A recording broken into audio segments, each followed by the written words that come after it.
Hi everybody, Dave Bloxam with you, and thanks for joining me once again at the workbench here at Beyond Guitars. If you saw my last video, then you know what I did. I sat on my banjo. I had it propped up here on a banjo, guitar stand, whatever, right here where my hand is, and I kind of sat back on it, missed my chair, and I shoved the headstock clear through the glass. I still have the glass to repair on the guitar wall. That stuff's crazy expensive. But that's another story. I've got the banjo neck finished now in 2 videos. The first video I just finished a few days ago, and I do all the repairs on it, and in this video I do the finish work. So I've got a few slides to show you to catch you up in case you missed the video, but you're welcome to go back and look and see the details how I repaired the neck. And in this one I'm proud to show you how it turned out. I'm really happy with it. So join me right after this.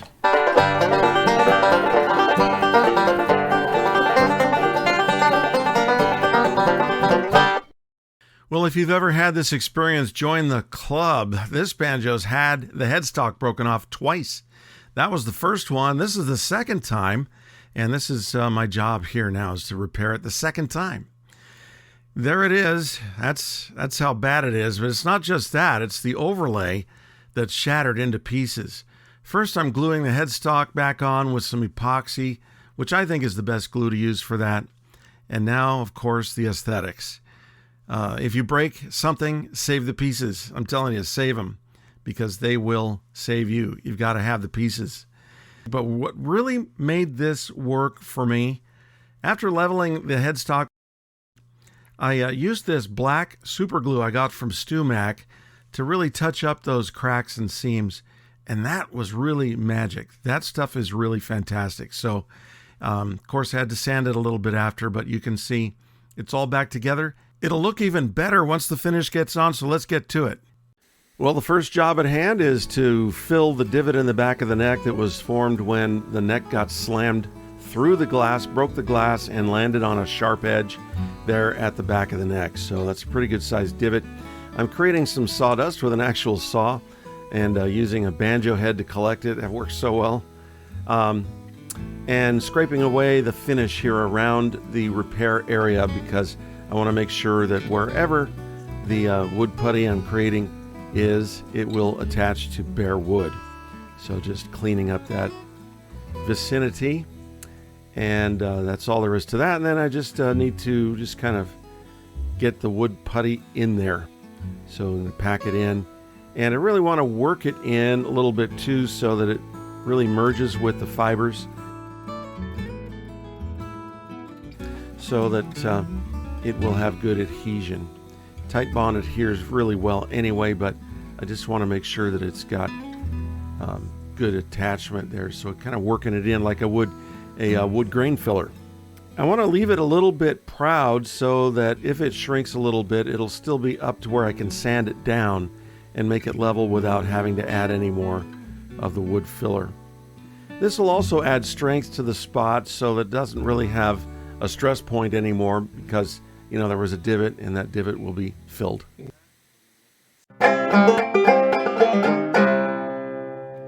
So now it's at least 24 hours later to let that wood putty I made with the Titebond to harden up, and now I can work with it. So I'm going to use a combination of filing and sanding to get it down. And of course, as I've mentioned before, I like files because they hit high spots the most. And being nice and rigid, they don't really conform with it, so they bring down that high spot nicely. But I will use some sandpaper, and it's just kind of a combination of both. Now, because the neck has a contour shift there where the 5th string tuner is, sometimes I like to use a shorter file or sanding block, or use the sanding block sideways so I don't run into that. Now, this is kind of interesting. I haven't shown you anything like this before, removing a 5th string tuner. At least I don't think I have. Now, I can't remember if I glued this in on the first round or not, but you know, it was years ago, so I don't recall. But if I did, I would have used Titebond, because it's not really meant for metal, and I like it's a little bit weaker property that way, so I can dislodge it. But this is still being kind of stubborn, and you'll notice I used my hand there where I'm blowing the hot air, because I don't want to overheat the finish. And if my hand can stand the temperature, then the finish can. So you really test your patience doing this, trying to get these out sometimes. And I just use the plastic surface of my fret hammer and keep at it. But really what I have to do is add some more heat to it because it's not letting loose. And you have to really check your impatience level, because if you don't, then you may end up just taking that hammer and beating it harder and harder and eventually breaking the side of the neck out. So just never increase your hammer force, just increase the amount of heat you get into that. And I want to try and isolate the finish of the neck. I don't want to blister the finish. That's my substrate for my new finish. So I just keep raising the temperature and testing it with the same tapping technique I've been using all along. And then if that's not starting to move, I'll add some more heat. Now, using the soldering iron really adds the most to the specific area that I'm after, but I want to raise the temperature of the whole thing so it doesn't sink the heat away from where I want it. So just back and forth, add heat, hammer it, add heat, hammer it, add heat, hammer it, until it starts to move, and then you can pull it out. But do not really, I just caution you, don't get too violent. You can't really get violent with jobs like this in any aspect, because you're just going to break the wood. It's easy enough to do. Trying to keep the heat away from that finish and just raise its temperature even higher and higher each time. Now, by testing it frequently, you don't really run the risk of overheating, because you're just gonna bring it up to the temperature that's necessary, and then you're gonna try it again.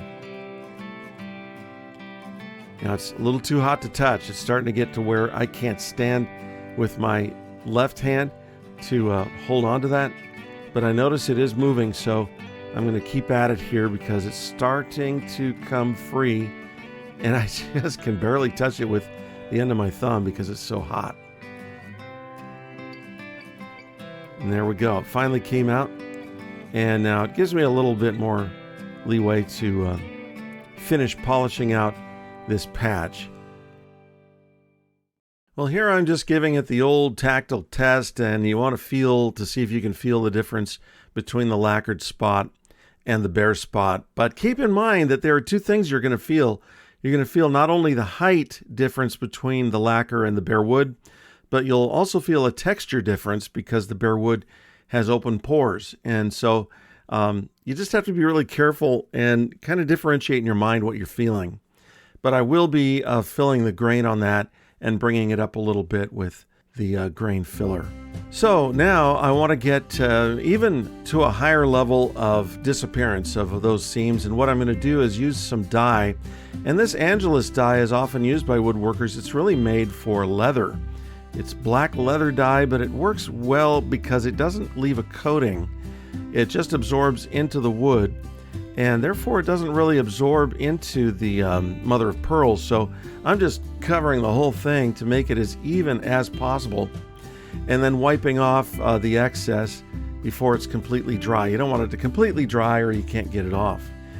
This Angelus dye is alcohol soluble though, so if need be, a little alcohol can be applied to the rag or the towel and get it to move even a little bit better. I'm pretty happy with the uniformity of the black now.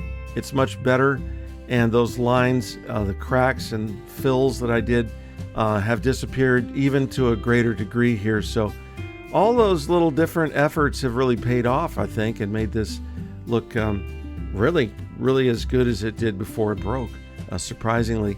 And the area that I filled along the edge with the super glue has a nice crisp, hard corner to it now. So you really can't tell that that was rounded off. Somehow my repair has completely disappeared.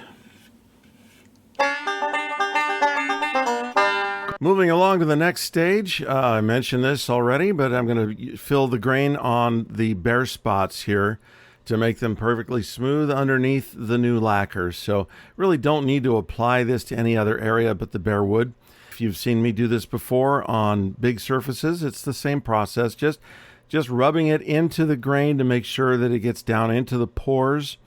And I want to leave it a little bit thicker here and not really scrape off quite as much if I can. but I do end up actually doing it a couple of times to build it up. So the reason being, I'm not only filling grain in this case, but I want to level out the surface so that it's the same as the lacquered sections, so you don't feel an edge. Even before I put the final lacquer on, it will be completely smooth and you can't feel those bare spots.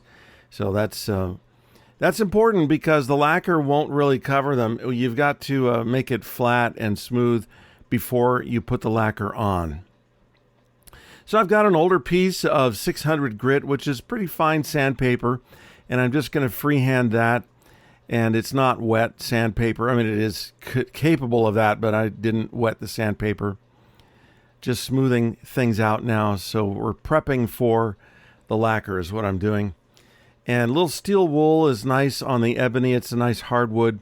And this kind of helps remove any little bit of texture differences there might be with the dye I put on there. And scuffing up everywhere. I want to scuff up this old lacquer because the next thing to go on is the vinyl sealer to seal that wood. Now, vinyl sealer can go on all of it. I don't really need to apply vinyl sealer to all of it because the lacquer will attach to the old lacquer just fine also.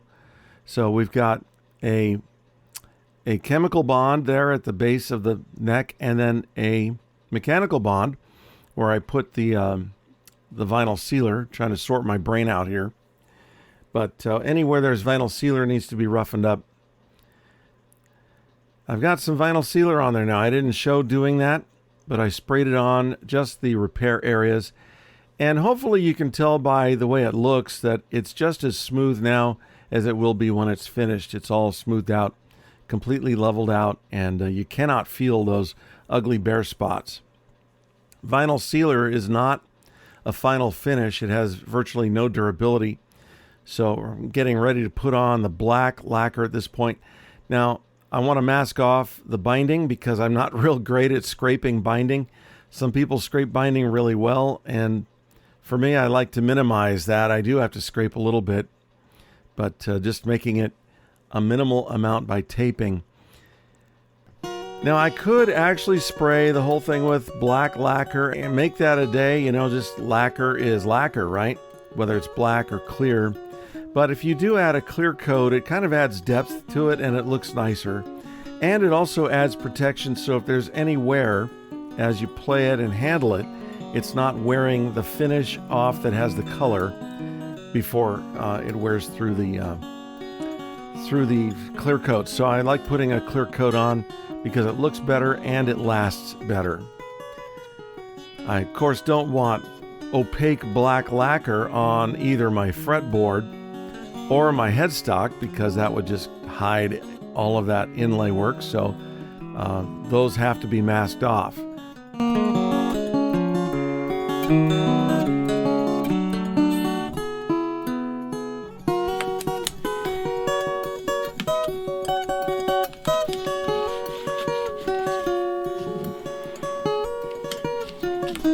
Since I'm using black lacquer, and I like to use spray cans for that because I just don't have a good mixture for black lacquer for the gun, I'll be using the spray cans to spray this black, and now I'm ready to go.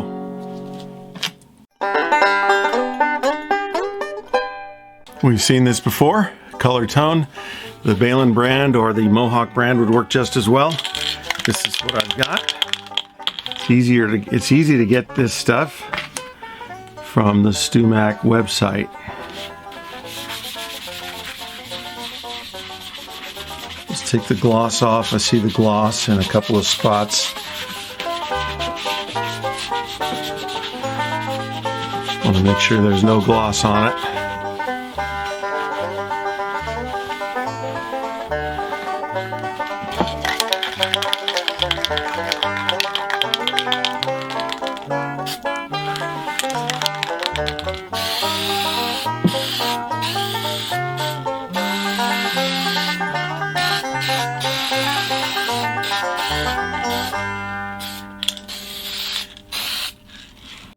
Okay, so now it's been over 24 hours and I've got 3 good coats of black lacquer on this neck, and I'm ready to peel the tape off of my binding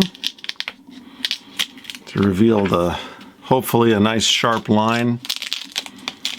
And I will have to touch up little areas like that with scraping, but I certainly like minimizing the scraping.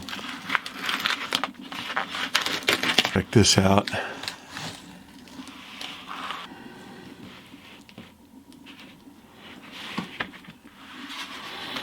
So really looking pretty nice, and just want to show you the headstock here.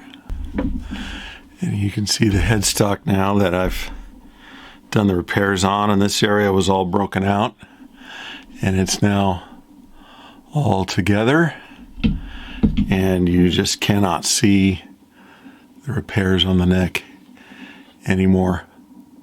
So we're really, what I'm doing now is looking at the binding, and gonna have to touch up little spots like this, and then I can start coating it with clear lacquer, and this headstock will look a lot nicer once I get some clear lacquer on it. What I want to do on this, I've removed the nut, and I think what I'm going to do is replace the nut this time with a 0 fret. This is called a 0 glide, and that will become my new nut. A little bit right here, and get rid of the black spots. Now the way this works, this has basically 2 components to it. It's got a bone nut that Stop!